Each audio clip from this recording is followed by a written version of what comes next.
Entonces Pablo quiere, o sea, Dios quiere que le alabemos por esos atributos, por su bondad, por su amor, por su misericordia, por su gracia que nos ha salvado.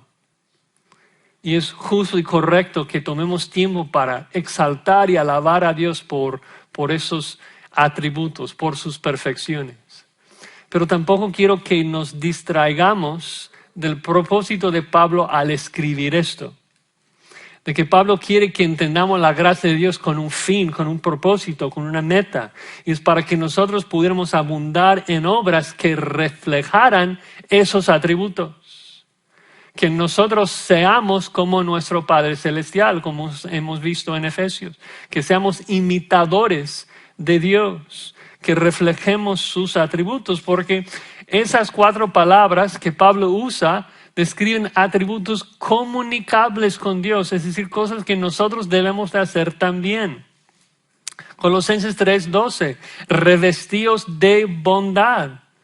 En Hechos 28, Lucas alaba a los nativos de Malta por la filantropía que mostraban a Pablo y la gente allí. Lucas 10:37, cuando Jesucristo está comentando sobre un acto de misericordia, agrega: ve y haz tú lo mismo, sé igual. Colosenses 3:13, de la manera que hemos recibido gracia, debemos mostrar esa misma gracia a otros. Entonces, el punto de Pablo de que no participamos en nada en nuestra salvación, el punto de que la salvación es por gracia, por la misericordia de Dios, el hecho de que no contribuimos nada a nuestra salvación, en realidad es esa gracia de Dios que debe instarnos a obrar ahora. No participamos en la elección, no participamos en la regeneración, no participamos en la justificación. Dios lo hizo. Pero ahora sí obramos en la santificación. Y la obra que Dios busca de nosotros es de que nosotros en la santificación reflejemos los atributos que Él nos mostró en la elección, en la regeneración y en la justificación. Es de que ahora somos sus herederos, somos sus hijos, llevamos su nombre. Y a Él le importa su reputación. Nosotros que llevamos su nombre debemos portarnos de manera digna de ese nombre. Bueno, lo bueno es de que Dios no solamente nos llama a hacer estas cosas, también nos capacita para hacerlo por medio de su Espíritu, y de eso se trata la segunda pregunta. ¿Cómo nos salvó Dios? Entonces Pablo ya nos ha dicho por qué Dios nos salvó. Nos salvó porque es misericordioso, y ahora nos salvó por Cristo por medio del Espíritu. Dice, nos salvó por medio o por el lavamiento de la regeneración y por la renovación en el Espíritu Santo. Y esta es tal vez una manera interesante de empezar a contestar esa pregunta. Porque otra vez, si alguien te llegara a preguntar, oye, ¿cuál fue el medio que Dios utilizó para salvarte? Yo creería, no vamos a levantar manos, pero yo creería de que la mayoría de nosotros hubiéramos contestado por la cruz. O sea, Dios me salvó mediante la cruz del Calvario. Cristo murió por mí. Cristo murió por mis pecados. Así es que Dios me salvó. Pablo es un poco más preciso con su respuesta. Provee una respuesta más exhaustiva. Claramente la cruz es parte esencial de la salvación, pero no es todo. No es de que Dios provee el perdón y nosotros lo demás. Pablo da la respuesta completa. Y el punto es de que todos nosotros nacemos muertos en nuestros delitos y pecados. Somos pecadores totalmente podridos. Y si Dios nos perdonara, pero sin que su Espíritu nos regenerara, no sería de tanto ayuda. Ahora eres un pecador perdonado, pero vas a seguir siendo pecador por toda la eternidad. Como que no he ganado tanto. Entonces, Pablo empieza con la verdad de que Dios nos dio vida, Dios nos ha regenerado. Y vemos eso también en casi todos los pasajes en donde Pablo nos habla de la salvación. Efesios 2, pasaje clásico que habla de la salvación, dice que Dios, que es rico en misericordia, nos dio vida, nos regeneró. 1 Pedro 1 empieza lo mismo. Bendito sea Dios, porque según su grande misericordia nos hizo renacer, nos hizo nuevas criaturas. Y luego, después de recibir vida, después de ser nuevos, comenzamos a ver la hermosura de Cristo. Depositamos nuestra fe en Cristo y Dios nos perdona. Creemos en la obra de Cristo porque el Espíritu nos dio vida. Creemos en Cristo porque el Espíritu nos dio ojos para verlo, oídos para escucharlo, ¿no? El primer momento en que nuestra salvación llega a nuestra experiencia fue en la regeneración. Claro, Dios nos escogió antes de la fundación del mundo, pero no supimos esto antes de la fundación del mundo, ni siquiera en nuestro nacimiento. Nos dimos cuenta de esto cuando Dios aplicó la salvación a nosotros por medio de la regeneración del Espíritu. Cuando Dios entra en tiempo, agarra un cadáver y lo resucita, le da vida, ¿no?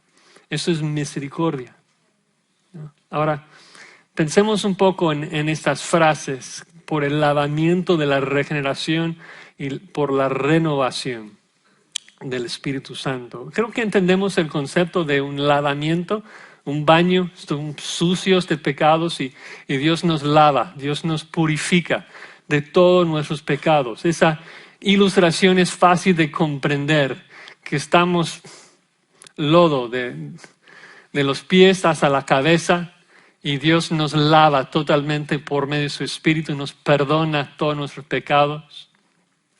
Pero luego agrega esas dos palabras, regeneración y renovación, que son términos poco frecuentes en nuestro vocabulario. La regeneración, como ya hice mención, habla de dar vida, de restaurar.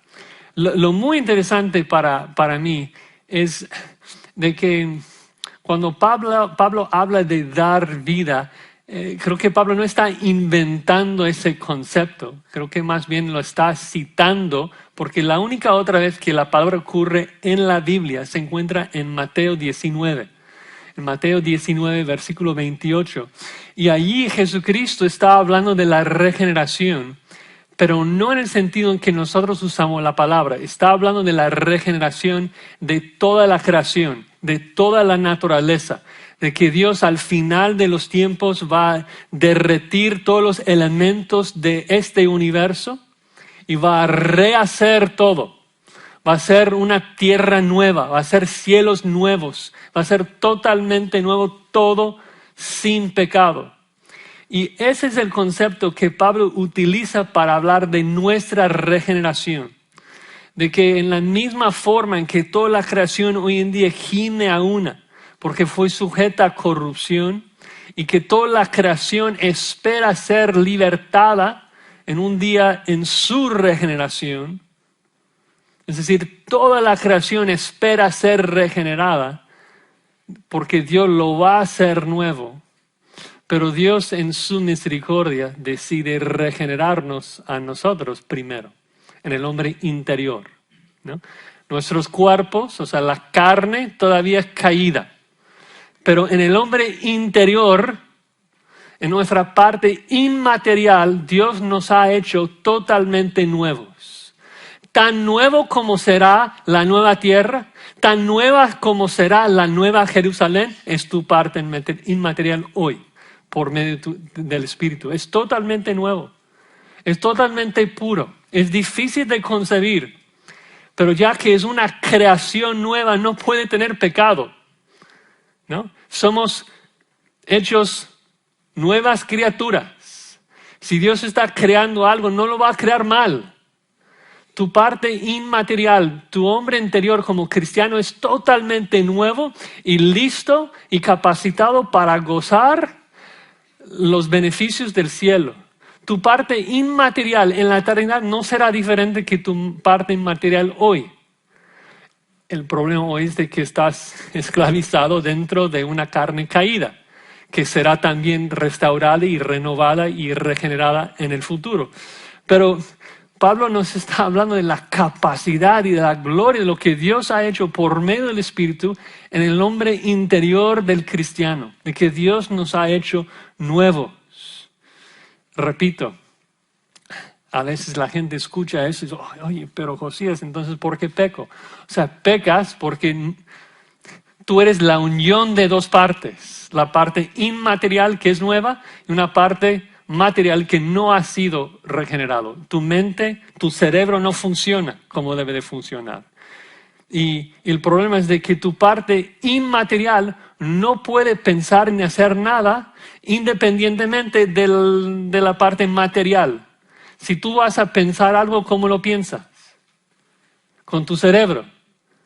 Y tu cerebro tiene problemas, tiene pecado. Entonces por eso Pablo habla como que, uy, este cuerpo de muerte, estoy encarcelado, pero mi hombre interior ha sido creado nuevo por Dios. Y eso debe darnos mucha esperanza y debe darnos valentía para enfrentar y batallar contra el pecado. Realmente buscar ser celoso para buenas obras porque Dios nos ha hecho nuevos.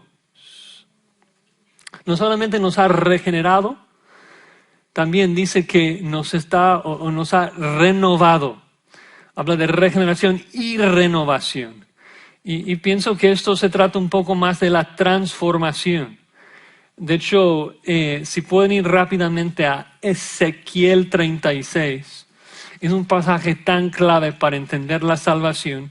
Jesucristo lo menciona cuando estaba hablando con Nicodemo. Es un pasaje que habla del nuevo pacto. Y en Ezequiel 36, versículo 25, todos los elementos que estamos viendo en Tito 3, del lavamiento de agua, del espíritu, la regeneración, los vemos acá también. Recuerden que Jesucristo dice que si no naces de agua y del espíritu, no puedes entrar en el reino. Y es porque Ezequiel 36, 25 dice lo siguiente: promesa del nuevo pacto, del cual nosotros participamos, esparciré sobre vosotros agua limpia, y seréis limpiados de todas vuestras inmundicias, y de todos vuestros ídolos os limpiaré. Además, agrega, os daré corazón nuevo, y pondré espíritu nuevo dentro de vosotros, y quitaré de vuestra carne el corazón de piedra, y os daré un corazón de carne, y pondré dentro de vosotros mi espíritu, y haré que andéis en mis estatutos y guardéis mis preceptos y los pongáis por obra. Entonces vemos dos cosas ahí. Primero, el lavamiento con agua, en donde Dios nos purifica y nos lava de nuestro pecado. Pero también vemos otro elemento en que Dios nos da su espíritu, quien nos renueve y nos capacita para andar en sus estatutos y guardar sus preceptos. Tenemos un lavamiento y también una capacitación. Todo eso por medio del Espíritu. El Espíritu que nos da nueva vida, nuevos deseos. Ahora, pregunta, ¿cómo es de que el Espíritu pudo hacer esto? ¿Cómo es de que el Espíritu Santo pudo, simplemente hacer que un pecador sea nuevo y regenerarlo? ¿Es justo, pensando en la corte legal, es justo que un juez haga esto con un criminal? ¿Es justo que el asesino sea declarado nuevo y librado de toda su culpa? No, por eso el versículo 6, de que el Espíritu hizo esto, el cual Dios derramó en nosotros abundantemente por Jesucristo nuestro Salvador, ¿no? Entonces Pablo no especifica, no habla de la vida perfecta de Jesucristo, no habla de la cruz y que al tercer día resucitó, porque está hablando con Tito. Tito sabe el Evangelio, entonces no explica cada detalle, pero al decir de que Dios derramó su Espíritu en nosotros por medio de Cristo, quien es nuestro Salvador, implícito está ahí en esa frase la realidad de la cruz, la realidad de la obra redentora de Cristo. Cristo, nuestro Salvador, es quien posibilita la regeneración del Espíritu. De hecho, Cristo dice en el aposento alto a sus discípulos, os conviene que me vaya. ¿Por qué? Porque si no me fuera, el Consolador no vendría a vosotros. Mas si me fuere, os lo enviaré. Sin la cruz no puede haber regeneración. Sin la obra redentora de Cristo no puede haber regeneración. Sin la vida, muerte y resurrección de Cristo, el Espíritu Santo no viene a tu vida. Eso es obvio. La razón que Dios nos envía su Espíritu es porque primero la cruz nos limpió para poder recibirlo. La razón que el Espíritu Santo pudo bautizarnos en Cristo, sumergirnos en Cristo y darnos toda bendición espiritual en los lugares celestiales es por lo que Cristo hizo. Todo lo que Pablo ha mencionado fue por Jesucristo nuestro Salvador. La obra de Cristo erradica todos nuestros pecados y nos permite recibir el lavamiento de la regeneración y renovación del Espíritu. Y no un poquito. Dice que Dios derramó su Espíritu abundantemente en nosotros. No tenemos un poco del Espíritu. Tenemos todo su poder. Es increíble esa afirmación de Cristo que os conviene que me vaya. Siempre me es difícil de creer. O sea, es cierto. Pero dices, oye, pero tener a Jesús acá. O sea, literalmente tener a Jesús, Dios hombre acá, alimentándonos, sanándonos, levantando muertos. ¿No sería eso mejor? En Jesucristo no. Es mejor lo que tú tienes hoy. El Espíritu Santo dentro de ti, que tenerme a mí fuera de ti. Porque Jesucristo estaría acá alimentándonos. Jesucristo estaría acá sanándonos, dando nuestra carne más fuerza para crucificarle. Porque es precisamente lo que el hombre natural quiere hacer con Cristo. Nos conviene la forma que Dios lo hizo. Que Jesucristo muriera en nuestro lugar, que ascendiera al Padre y que nos enviara el Espíritu Santo, quien podría hacernos nuevos, darnos nuevos deseos y darnos la capacidad de obedecerle. Entonces, cuando conocemos cómo es que Dios nos salvó, de que por Cristo nos derrama su Espíritu Santo, quien nos santifica y nos transforma para agradar a Dios, eso es lo que también nos insta a andar en buenas obras. Porque simplemente, como Pablo dice en Efesios 2:10, estamos andando en las buenas obras que Él preparó de antemano para que anduviésemos en ellas. Ya están preparadas, ya estamos capacitados para hacerlas. No hay pretexto para andar en pecado como cristianos. Pecamos, pero no hay razón. No hay razón. Dios nos ha dado todo lo que necesitamos. Bueno, la última pregunta, un poco más breve. Versículo 7. ¿Para qué nos salvó Dios? Respuesta: para que fuésemos hechos herederos. Herederos. Qué maravilla. El resultado de la salvación es que llegamos a ser sus hijos. ¿Quiénes son los que reciben la herencia? Son los hijos. Los hijos. Nos empieza diciendo, ya que fuimos justificados por la gracia de Dios. Y es una frase que en un sentido resume lo que ha dicho. De hecho, en griego dice justificados por dicha gracia o por aquella gracia la que he estado describiendo. Debido a que Cristo nos ha salvado por su obra, debido a que el Espíritu nos ha regenerado, ahora que todo eso ha pasado, hemos sido declarados justos, ahora el juez puede adoptarnos, que es la meta. Antes no. Antes de Cristo, antes de la obra del Espíritu, no. Antes merecíamos el infierno. No hubiera sido justo recibirnos en su casa. Pero Pablo dice que el resultado de la salvación ahora es que Dios puede adoptarnos y regalarnos su herencia. ¡Qué maravilla! ¡Qué maravilla! Vemos tan claramente la revelación de la misericordia, la gracia, la bondad de Dios acá. O sea, no sé si han pensado mucho en esto, pero aunque la justificación es una maravilla, no dejemos de pensar en lo hermoso que es la adopción. Porque un juez pudiera haberte declarado inocente. Un juez pudiera decir, tú eres inocente, ya estás libre. Pero un juez pudo decir eso sin querer pasar tiempo con esa persona. O sea, te declaro inocente, pero no quiero verte de nuevo jamás, ¿no? Seguramente hay jueces que están en esa condición. O sea, según la ley, te declaro inocente, pero no es de que quieren pasar tiempo con ellos.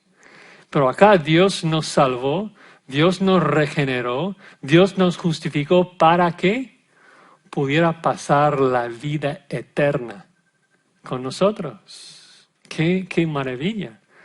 Cuando nos preguntamos herederos, ¿pero herederos de qué? O sea, dice que Dios nos salvó para que fuésemos herederos, pero luego explica, ¿herederos de qué? De la esperanza de la vida eterna. Algo que Dios prometió antes de los tiempos eternos, Tito 1:2. La herencia que recibimos es la vida eterna con Dios. Vamos a vivir eternamente con nuestro Padre Celestial. Vamos a entrar en el reino eterno de Cristo. Vamos a estar en los nuevos cielos, en la nueva tierra, en la nueva Jerusalén, hechos totalmente nuevos, y disfrutar de Cristo, disfrutar de Dios por toda la eternidad. Porque desde el momento de nuestra regeneración somos hechos nuevos, creados con ese propósito, creados y capacitados para disfrutar y servir a ese Dios tan maravilloso que nos ha salvado. Por eso la herencia no tenemos que compartirla. A veces la gente como que es un poco una broma, pero es como que no quieren evangelizar porque es como un hijo que no quiere compartir la herencia con otra persona. Que mis padres van a adoptar a 3 hijos más y luego ahí se va la herencia. No es así. La herencia es infinita porque la herencia es Dios y Dios es infinito y vamos a pasar una eternidad con Él para disfrutarle, para servirle. ¿No? Qué maravilla, qué privilegio de poder disfrutarle en la vida eterna. Bueno, en conclusión entonces, si nos preguntamos dentro del contexto de la Biblia, ¿de qué nos salvó Dios? La respuesta bíblica es de la ira santa de Dios. ¿Por qué nos salvó Dios? Porque quiso revelar su bondad y su amor. ¿Cómo es de que nos salvó Dios? Nos salvó por Cristo, su obra, y por medio de la regeneración del Espíritu. ¿Y para qué nos salvó? Para que como hijos pudiéramos alabarle y servirle por toda la eternidad. Y recordemos un poco ahí también del contexto. Si la salvación no es por nuestras obras, entonces tampoco es para alabanza nuestra, ¿no? Es por su gracia y su misericordia para que Él pudiera recibir toda la gracia mientras alabemos a Él por sus atributos por toda la eternidad. Y nuestra respuesta práctica a esto, como les mencioné, no lo vamos a ver, pero se encuentra en el versículo 9. Palabra fiel es esta Dios nos salvó. Palabra fiel es esta. Digna de confianza es esa palabra. En cuanto a estas cosas, quiero que insistes con firmeza. ¿Para qué? Para que los que han creído en Dios procuren ocuparse en buenas obras. Entonces te pregunto, ¿has creído en Dios? ¿Has entendido la bondad de Dios hoy? ¿Has entendido el amor de Dios que Dios te ha revelado en Cristo? ¿Has comprendido de que Dios te salvó por misericordia y no por tus obras? ¿Has entendido que Dios te lavó cuando eres un mendigo sucio? ¿Te has dado cuenta que Dios te dio vida por medio de su Espíritu sin que tuvieras mérito alguno, sin un cadáver muerto? ¿Entiendes que Dios hizo todo esto con el resultado de que ahora eres un heredero, un hijo? Que Dios hizo un criminal su hijo. Dios invita a un criminal a su casa. ¿Crees en la sana doctrina de la gracia de Dios? Ok. Entonces Tito 2:7, muéstrate en todo como ejemplo en buenas obras.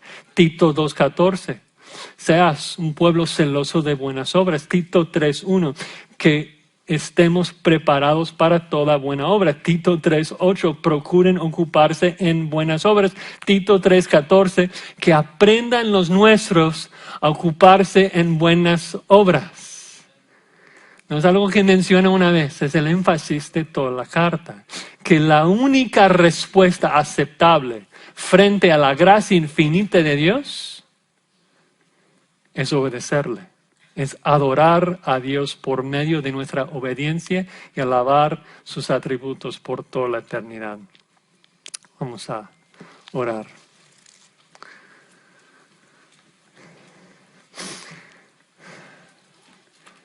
Señor, ¿qué más podemos decir sino gracias? Nos salvaste por misericordia. No traemos nada a nuestra salvación. Tú hiciste todo. Tú llamaste a cadáveres. Tú nos diste vida. Tú nos perdonaste. Nos has renovado. Nos has dado de tu espíritu. Nos has adoptado y nos ofreces la herencia de un Dios infinito, que es tener vida eterna y alabarte y servirte por toda la eternidad. Así que te rogamos que nos ayudes, ahora que llevamos tu nombre, ahora que somos hijos de Dios. Ayúdanos a vivir de manera digna de ti. Ayúdanos a reflejar esos mismos atributos en la forma que vivimos, para que todo el mundo pueda ver que tú eres un Dios lleno de gracia, que tú eres un Dios lleno de misericordia, por la forma en que nosotros también mostramos gracia y misericordia en nuestras obras, las que tú has preparado para nosotros. Gracias te damos, en el nombre de Cristo. Amén.